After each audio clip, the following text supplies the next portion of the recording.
ایمان کیا ہے؟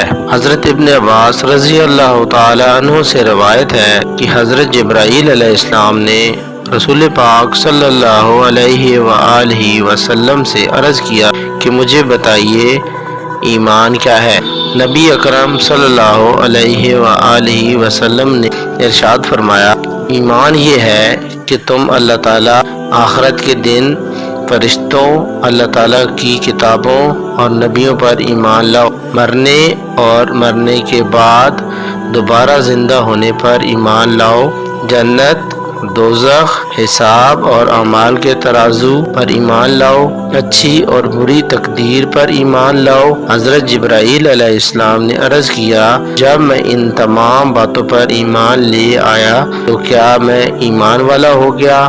آپ صلی اللہ علیہ وآلہ وسلم نے ارشاد فرمایا، جب تم ان چیزوں پر ایمان لے آئے تو تم ایمان والے ہو گئے۔